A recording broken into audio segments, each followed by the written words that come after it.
हर खबर पर होगी आपकी पकड़। डाउनलोड कीजिए एबीपी लाइव ऐप।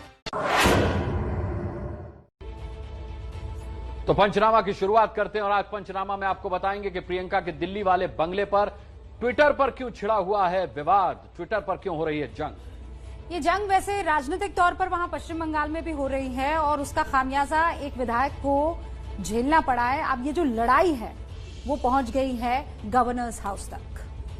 भगवान राम पर विवादित दावा करके घिर गए हैं नेपाल की पीएम। ये खबर भी हम आपको दिखाएंगे पंचनामा में। इसके साथ ही कानपुर में विकास दुबे के घर से मिली है AK-47, उसके बारे में भी पंचनामा में बताएंगे आपको। जी, और शुरुआत पंचनामा की करेंगे आज दिन की बहुत अहम खबर के साथ। अशोक गहलोत के खिलाफ बगावती तेवर दिखाने वाले सचिन पायलट पर आज कांग्रेस ने बड़ा एक्शन ले लिया है। लगातार दूसरे दिन जब जयपुर में विधायकों की बैठक हुई तब भी ये बात साफ थी कि पायलट यहाँ पहुँचने वाले नहीं, और इस बैठक के ठीक बाद सरकार में सचिन पायलट के भविष्य पर फैसला ले लिया गया। श्री सचिन पायलट जी को, श्री विश्वेंद्र सिंह जी को और श्री रमेश मीना जी को उप मुख्यमंत्री और मंत्री पद के भार से फौरी तौर से मुक्त किया जाता है।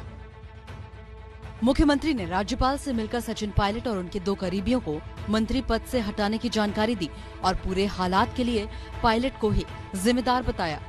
बैल मुझे मार जो कहावत है उस रूप में पेश किया अपना। रोज ट्वीट करते हैं, रोज स्टेट में देते रहते हैं। डिप्टी सीएम पद से हटाए जाने के साथ पायलट की प्रदेश अध्यक्ष पद से भी छुट्टी कर दी गई है।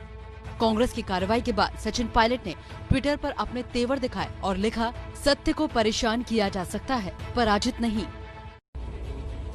तो देखिए, कांग्रेस लगातार कोशिश में है। कांग्रेस की ओर से राजस्थान के 2 दिग्गजों के बीच सुलह की तमाम कोशिशें हुई लेकिन कामयाब नहीं रही। बगावती तेवर दिखाने के साथ ही सचिन पायलट साफ कर चुके थे कि वो अब किसी भी सूरत में गहलोत के साथ काम करने को तैयार नहीं। इस बीच राहुल, प्रियंका के साथ साथ अहमद पटेल और चिदम्बरम जैसे बड़े नेता उन्हें मनाने की कोशिश में जुटे रहे, लेकिन बात नहीं बनी। ये भी बताया जा रहा है कि सचिन पायलट की ओर से जो 3 बड़ी मांगे रखी गई थी वो आला कमान को मंजूर नहीं थी। सचिन पायलट की सबसे बड़ी मांग मुख्यमंत्री पद को लेकर थी। वो इससे कम में राजी होने को तैयार नहीं थे। पायलट राजस्थान के प्रभारी अविनाश पांडे को हटाने की मांग कर रहे थे। पायलट की तीसरी मांग अपने समर्थक विधायकों को मंत्री पद दिए जाने की थी। तो सचिन पायलट को यहां कांग्रेस में इज्जत नहीं मिली, ऐसा सचिन पायलट कह रहे हैं, लेकिन वहां बीजेपी ने अपने दरवाजे खोल दिए हैं। सचिन पायलट पर कांग्रेस से जिस तरीके का एक्शन लिया गया उसके बाद बीजेपी ने खुला ऑफर दिया। तुम संघर्ष करो, हम तुम्हारे साथ हैं। कांग्रेस ने किनारा किया तो अब सचिन पायलट के समर्थक हर कदम पर उनके साथ का भरोसा दिला रहे हैं और इस पूरे घटनाक्रम को बीजेपी बड़े मौके के तौर पर देख रही है। प्रदेश बीजेपी के कई नेता दावा कर रहे हैं कि सचिन पायलट के अलग होने के बाद अब गहलोत सरकार अल्पमत में आ गई है और वो फ्लोर टेस्ट कराने की मांग कर रहे हैं। साथ ही सचिन पायलट को साथ लेने की भी कोशिशें शुरू हो गई हैं। यदि उनकी तरफ से कोई प्रस्ताव होगा तो वैसे तो केंद्र को दखल करनी है, केंद्र को निर्देश देना है, लेकिन भारतीय जनता पार्टी राजस्थान की इकाई को कोई परहेज नहीं है। हम केंद्र के निर्देशों की पालना करेंगे। पंचनामा में अगली खबर भी इसी से ही जुड़ी हुई है। राजस्थान के दौसा में पायलट के समर्थन में प्रदर्शन शुरू हो गया है। गहलोत का साथ देने वाले विधायकों और मंत्रियों के खिलाफ लोग सड़कों पर उतरे और पुतला फूंका।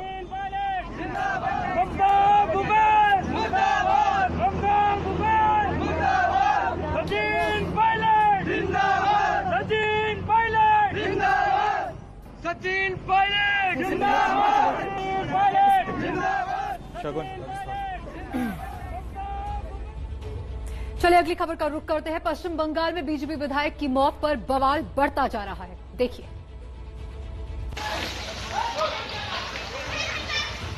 हंगामे की तस्वीरें पश्चिम बंगाल के कूच बिहार की हैं, जहां बीजेपी के बंद के दौरान हिंसा भड़क गई। पार्टी विधायक की मौत के बाद बीजेपी ने बंगाल में 12 घंटे का बंद बुलाया है।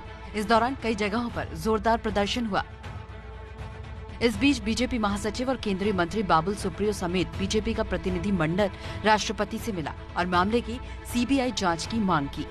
हमने महामहिम राष्ट्रपति जी से मांग की है कि हमें वहां की किसी भी एजेंसी से कोई विश्वास नहीं है।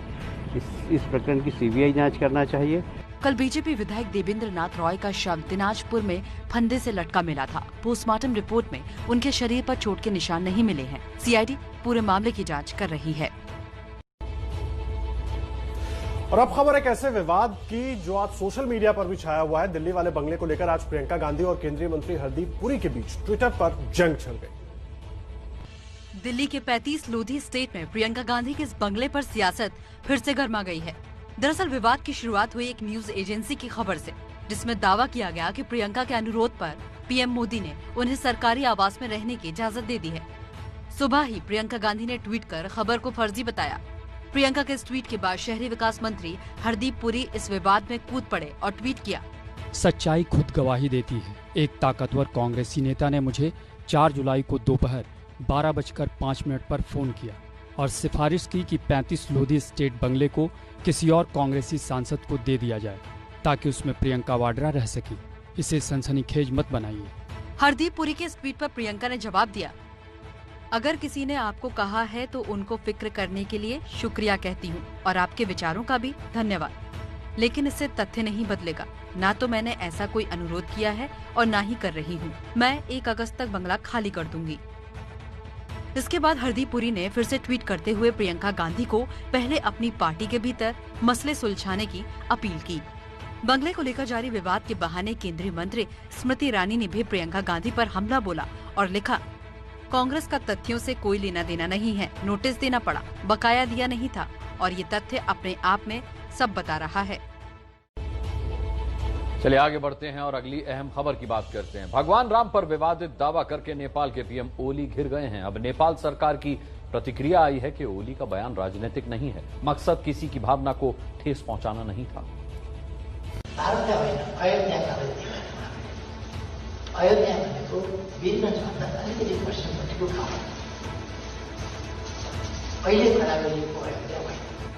भगवान राम के जन्म स्थान को लेकर नेपाल के पीएम का ये भ्रम उन पर काफी भारी पड़ेगा।